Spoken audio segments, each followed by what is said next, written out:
There's something surreal about turning 36. You're not young enough for your age to be cool, and not old enough for it to be distinguished.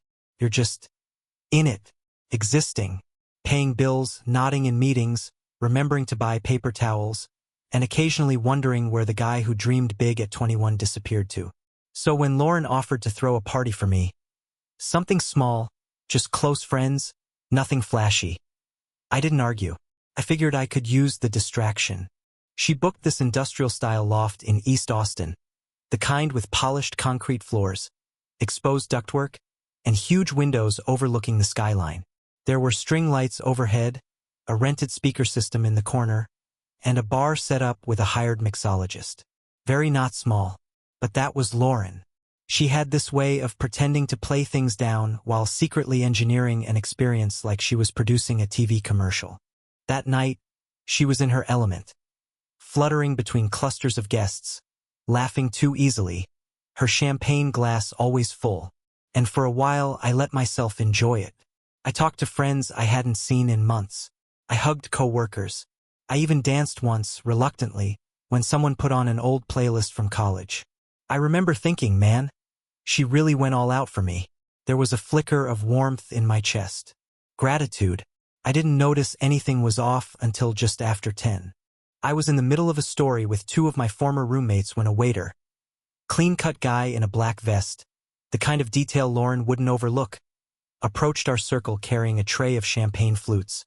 He said, politely but loud enough for the group to hear, "Compliments of Nathan."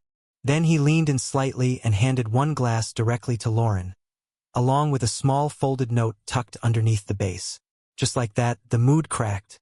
Not broken, but fractured. Lauren froze for a second. Not visibly, not in a way most people would clock. But I've known her too long. I saw the tiny delay in her smile, the way her eyes flicked to me, then to the waiter, then to the note. "Oh wow," she said, forcing a chuckle. "Nathan's really committing to the bit." "The bit?" someone asked. She opened the note quickly, eyes darting across the contents. Her fingers curled around it almost immediately, crumpling it up with one hand as she grabbed the champagne with the other. You know, classic Nathan from marketing behavior, always pulling these weird pranks. She laughed again, louder this time, almost theatrical. "Last month he sent fake flowers to our boss from a made-up secret admirer. Now he's dragging waiters into it, apparently." Everyone chuckled. I laughed too, but it was automatic like muscle memory. "What's it say?" I asked, keeping my tone light. She shrugged. "Just a stupid inside joke.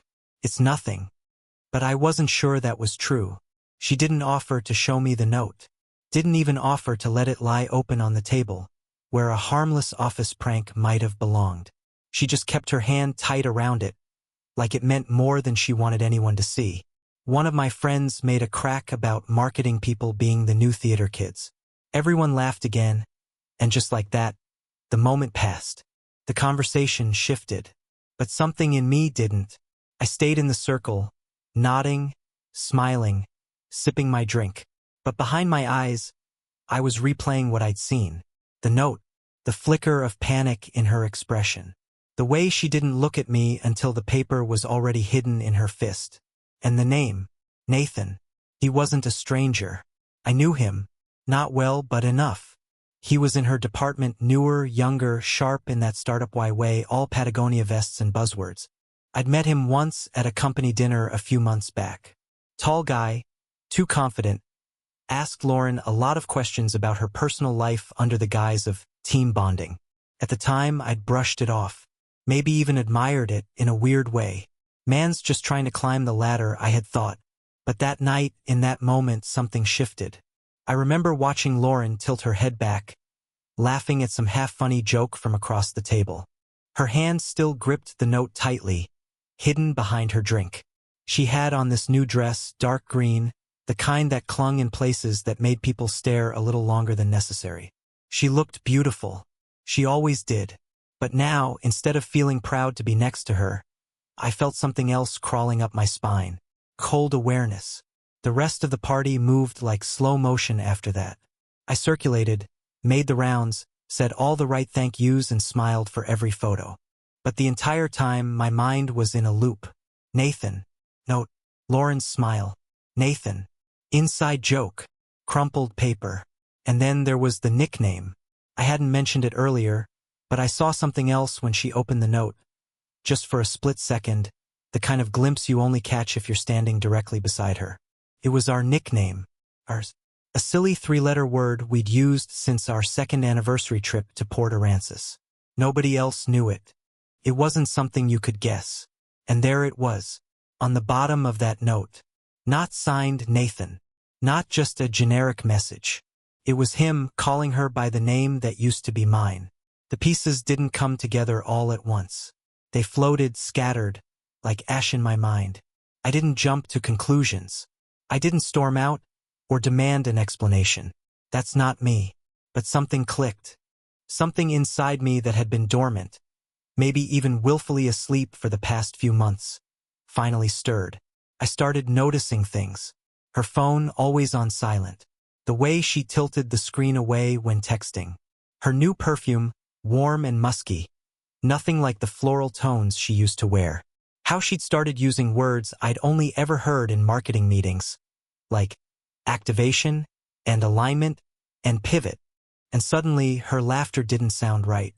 Not because it was fake, but because it wasn't for me. That night, after the party wound down and the last guests left, we stood in the kitchen cleaning up. Lauren was humming to herself, buzzed but not drunk, tired but giddy. "You okay?" she asked, tossing bottle caps into the recycling bin. "Yeah," I said. "Did you have fun?" "I did." She smiled and kissed my cheek. "Good. You deserve it. You work so hard." I nodded, watching as she walked into the living room, still holding her phone, thumbs dancing across the screen. And I thought about how, when we first met, she used to watch me. Not just glance, really watch.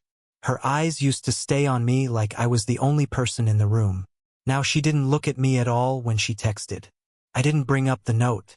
I didn't ask what she did with it. I didn't demand to see her messages or check her phone or play detective. But from that night forward, I started paying attention. Not because I didn't trust her. Because I didn't trust what I had been ignoring. They say trust erodes like shoreline rock. Bit by bit, so slowly you don't notice until you're standing ankle-deep in water where solid ground used to be. After the party, I didn't want to believe anything was wrong. I told myself the note was a fluke, the kind of prank that just hits wrong when your insecurities are louder than usual. But something inside me had already started moving. Quiet, heavy, persistent. It wasn't just the note. It was everything else that didn't sit right anymore. And now that I'd seen the crack, I couldn't stop noticing where the rest of the paint had peeled. Take her phone. For months, she'd started setting it face down, even when it made no sense. Dinner.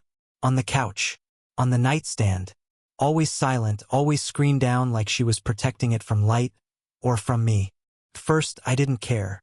I'm not the type to go snooping through messages. We always had this rule. Privacy without secrecy. But lately, the privacy felt like a wall. And I wasn't invited on the other side. Then there was the new perfume. Lauren used to wear this subtle citrus scent. Clean. Easy. Familiar. I used to tell her she smelled like summer on the coast. But about 2 months ago, she came home from a conference in Houston wearing something new. Something heavier, spicier, the kind of perfume that left a trail. I remember noticing it the second she walked in the door. "You changed something?" I asked. She smiled. "Got a sample from the hotel spa. You like it?" "It's different." She wore it every day after that. I think the biggest red flag was how often I started hearing Nathan's name.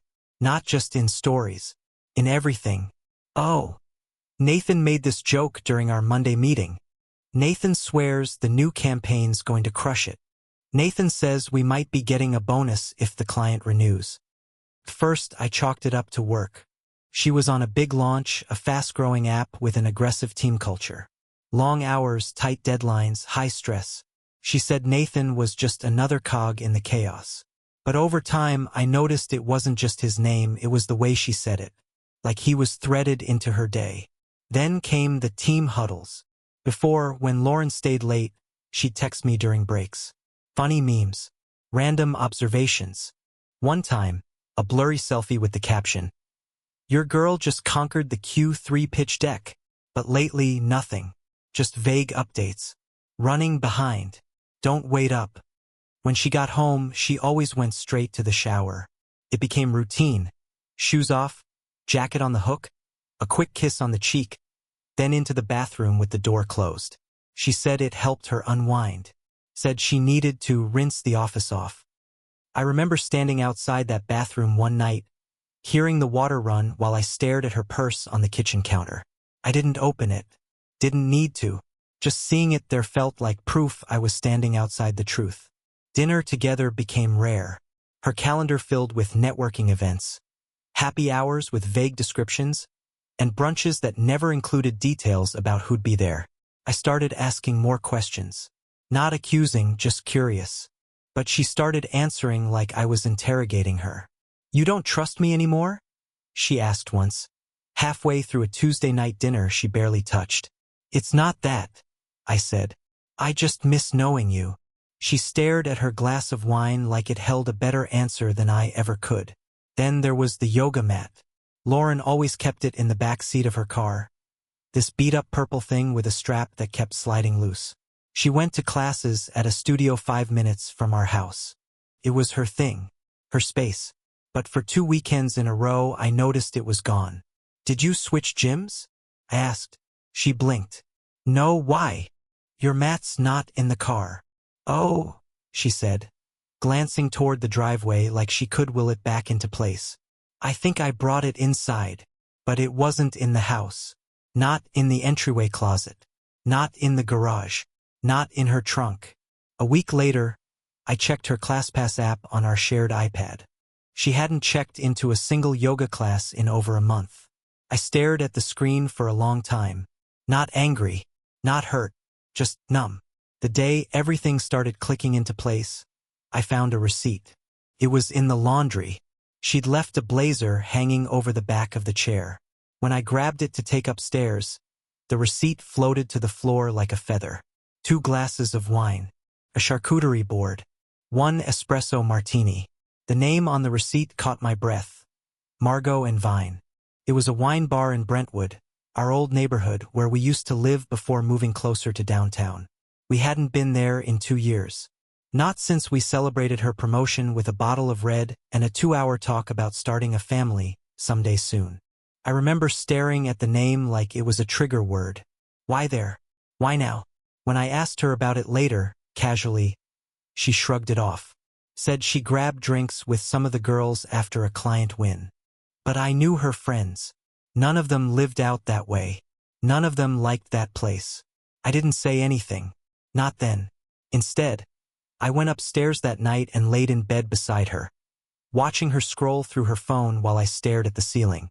She turned away from me, curled onto her side like she always did. I could smell that new perfume, heady, sultry, too strong for sleep. My mind ran like a projector reel. Nathan's name. The champagne note. Yoga mat gone. Dinner skipped. ClassPass blank. Her silence. Her smile. And then something small. A joke Nathan once made at that dinner months ago. Something like, "If I ever go missing, check the wine bars in Brentwood." At the time, it made everyone laugh. Now, it made my stomach twist. I knew I didn't have concrete proof. Nothing that would hold up in court or even in a serious conversation. But there was something worse than proof. There was pattern. And the pattern had formed a shape I couldn't ignore anymore. People think infidelity announces itself in lipstick stains and hotel keys. But it doesn't. It arrives in quiet ways. In changed routines. In a phone that never lights up around you. In laughter that doesn't reach your side of the table. That's how I knew. Not with a scream, but with a whisper I could finally hear. It happened on a Saturday. One of those cloudless Austin mornings where everything feels too calm to be real. The kind of morning where birds chirp like a soundtrack and neighbors mow lawns like they're part of a sitcom intro.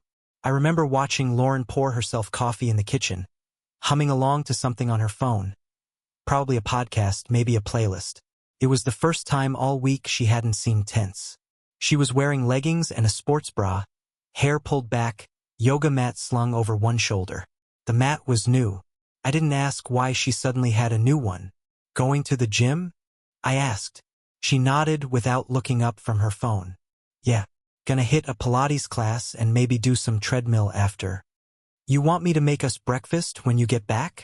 She hesitated for just a second, a beat too long, before replying, sure, that sounds nice. Then she kissed my cheek, light and quick. Not the way she used to, more like checking a box. She left without her water bottle, without her gym bag, without even the Apple Watch she used to track workouts religiously. I stared at the front door long after it closed, my jaw tight, every bone in my body humming like live wire. For weeks I'd tried to convince myself I was overthinking it, playing detective in a story I didn't want to solve. But the moment she backed out of the driveway, something snapped. I wasn't waiting anymore. I opened the parking app we both used. It tracks where your car is in the city, helpful for downtown events or when we lent our car to friends. She'd never disabled location sharing. Maybe she forgot, or maybe she assumed I'd never check. But I did. There it was. Not at the gym. Her car was parked on a quiet street in Brentwood. A narrow block lined with boutiques, cafes, and I already knew one specific wine bar tucked between a yoga studio and a tiny art gallery. Margot and Vine. I stared at the map like it had betrayed me, or maybe confirmed what I already knew. I didn't rush. I showered, got dressed slowly. I needed to do this with a clear head. I wasn't going there to cause a scene or scream in the middle of brunch service. I just wanted truth. Not suspicion. Not theory. Not maybe. Just truth I could touch. It was late morning by the time I parked half a block away. The neighborhood was quiet, save for the soft sound of jazz music floating from a nearby open patio.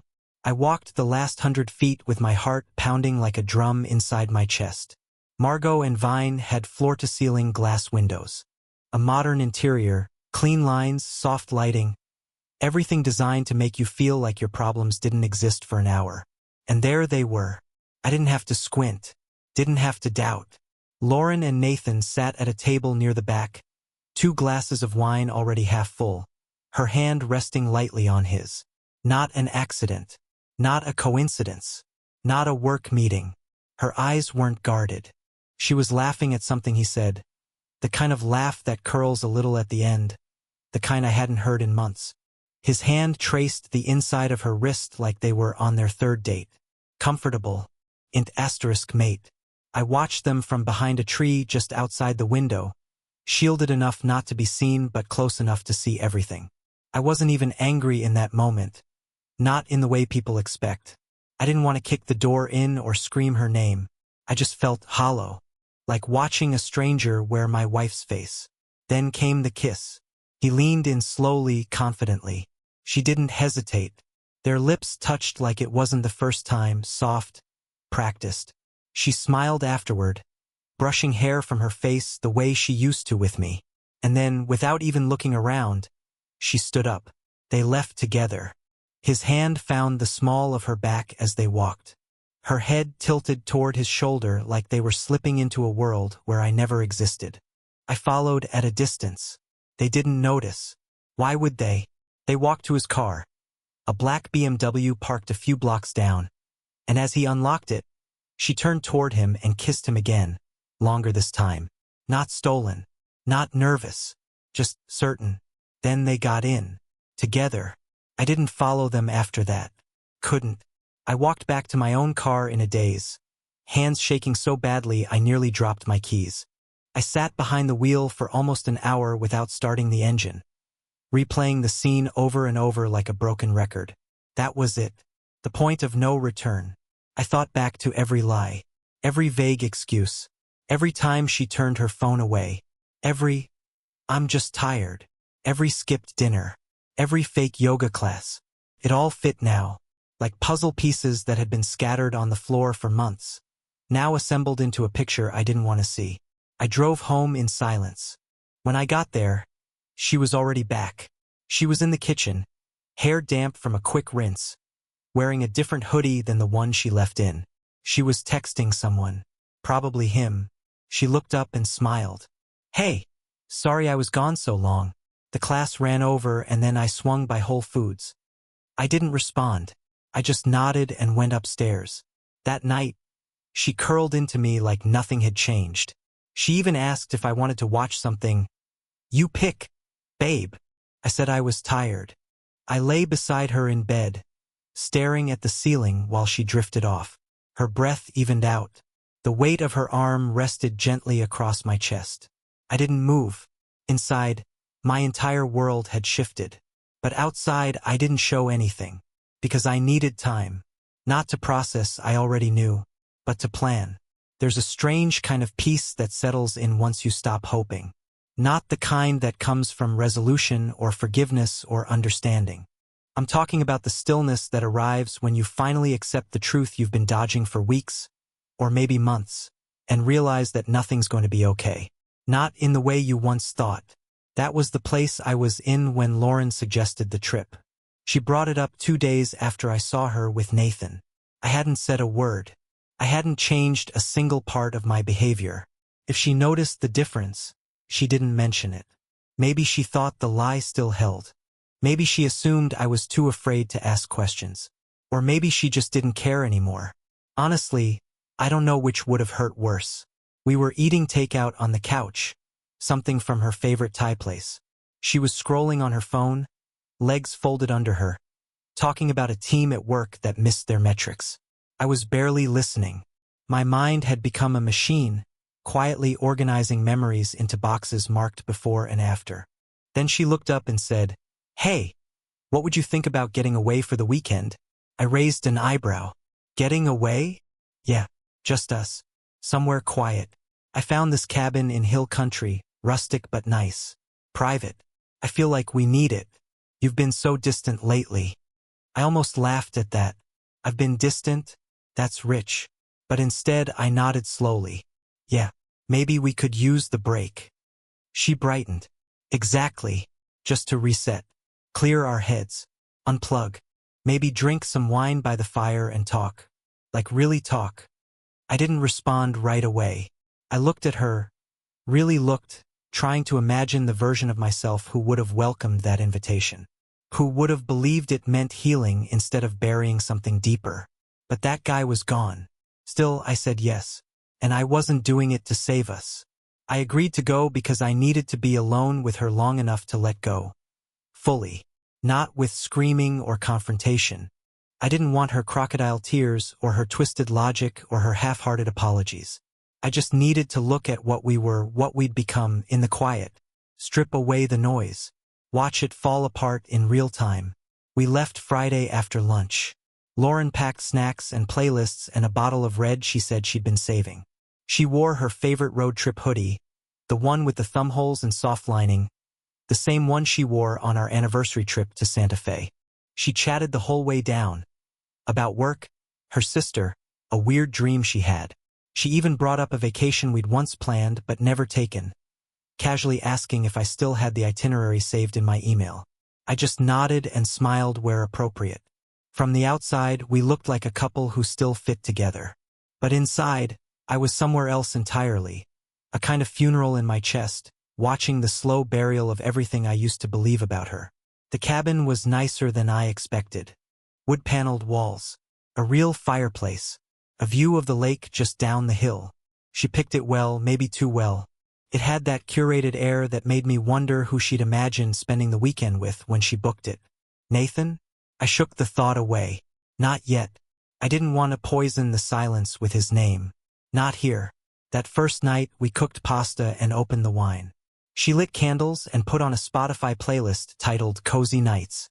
I listened to her tell a story about a coworker who got caught napping in the server room. I laughed when I was supposed to, asked questions when it made sense. She didn't notice anything. Or maybe she did and chose not to name it. Later, we sat on the porch, watching the trees sway in the wind. The stars were stupidly bright, the kind you forget exist until you leave the city. Lauren wrapped herself in a blanket and leaned her head on my shoulder like she used to. "I missed this," she whispered. I didn't answer, because what was there to say? She didn't miss me. She missed the version of me that hadn't yet learned how to see her clearly. The man who still believed her stories. The man who would have built a fire, pulled her close, and promised to work through anything, no matter how hard. I wasn't that man anymore. I was quiet for so long she eventually went inside. I sat out there another hour, maybe more, sipping the last of the wine and listening to the creak of the wooden boards under my chair. My mind replayed everything like footage from a courtroom deposition.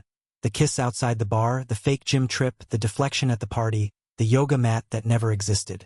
Her fingers on his hand. The look in her eyes that used to be mine. And then it hit me. I wasn't angry anymore. Not even jealous. Just empty. Like someone had scooped me out and left the shell behind. It was the strangest kind of clarity, cold but clean. The kind that makes you realize you're not in love anymore. Not because you chose to stop, but because the feeling has withered so thoroughly it doesn't even hurt. She came to bed late. I was already lying down when she slid in beside me, curling up under the blanket, her back pressed gently to mine. It was something we used to do without thinking. Back to back like a puzzle that fit.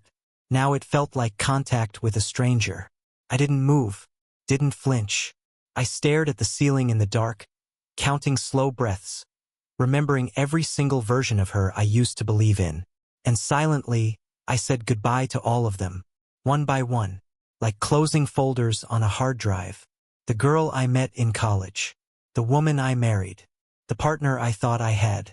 The one who said, "I'm lucky I found you," the night we moved into our first apartment.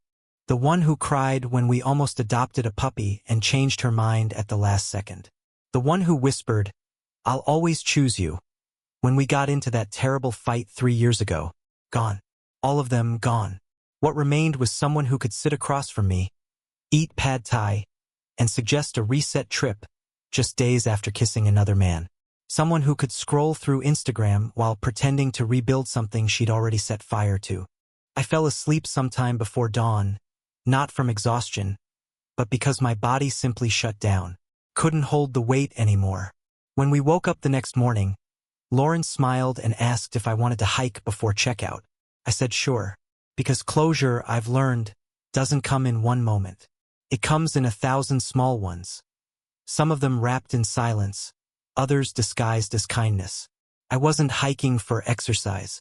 I was hiking to watch the last illusions crumble.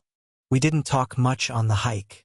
Lauren stayed a few steps ahead of me most of the trail, her ponytail swaying, shoes crunching on gravel. Every so often she'd stop, point out something.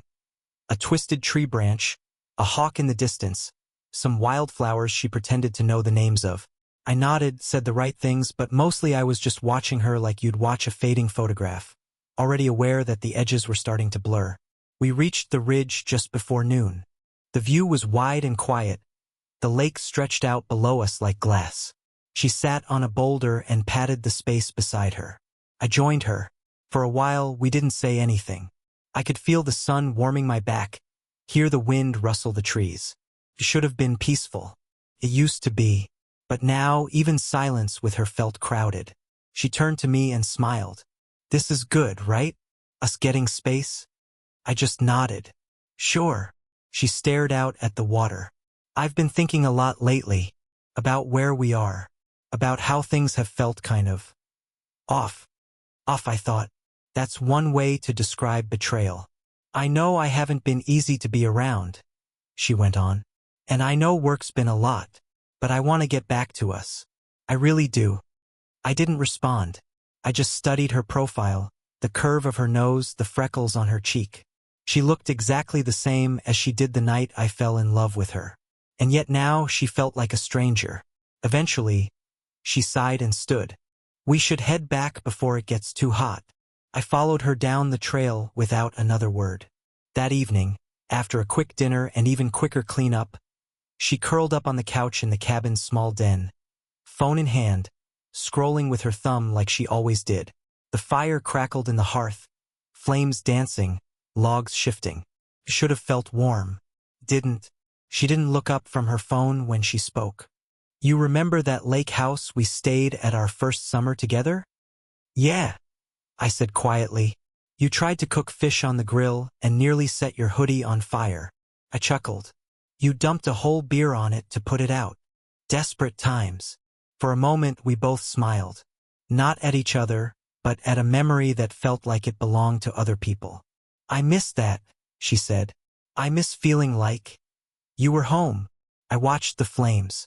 Yeah. She finally looked at me. Do you still love me?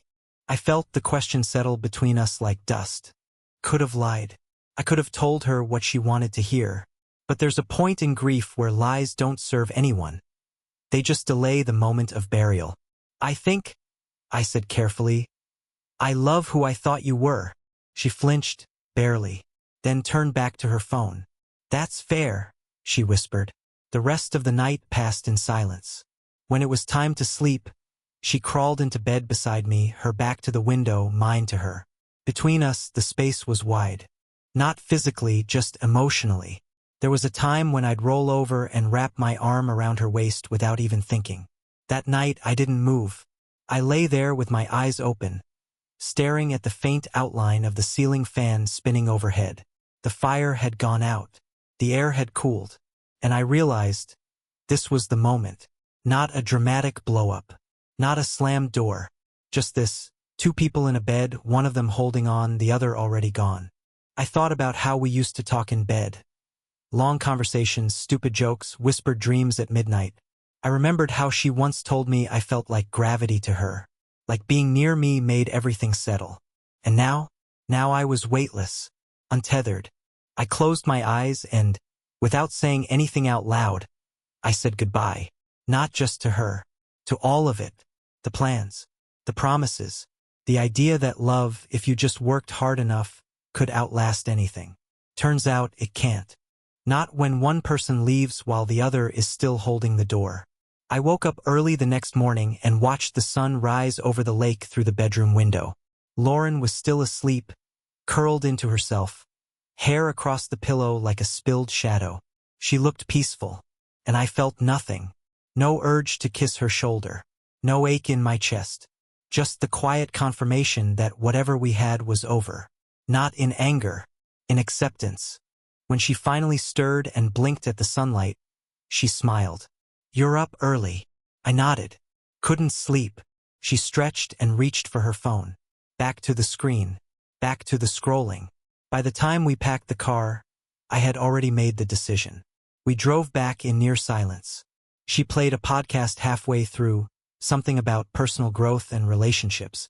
I listened with one ear, letting her words bounce against the inside of the windshield. She talked about taking a cooking class together this fall. Mentioned maybe going back to therapy. I just nodded. Let her build the story in her head. Because I knew. I wasn't coming back to fix this. I was coming back to end it. And this weekend, this reset trip, wasn't a new beginning. It was the final chapter. I just hadn't told her yet. But soon. Very soon. Back in Austin, I filed for divorce. Left the papers on the kitchen table. Lauren broke down, begging, accusing me of betrayal. That night, a bartender sent me security footage. Her kissing Nathan. Friends who saw the birthday note forwarded it, too. Her apology letter stayed sealed. I didn't need words. I had proof. I wasn't ending our marriage out of emotion. I was ending it because she already had, and just hoped I wouldn't notice. A week later, after a quiet night in, someone knocked. It was Lauren, tear-streaked, makeup gone, trembling. Through the glass, I saw everything. The betrayal, the choices, the silence. I turned the lock. Not to let her in, but to keep her out. Then I shut off the light. She hadn't lost me when she kissed him. She lost me when I stopped waiting for her to be someone she wasn't. And in that silence, I found my peace.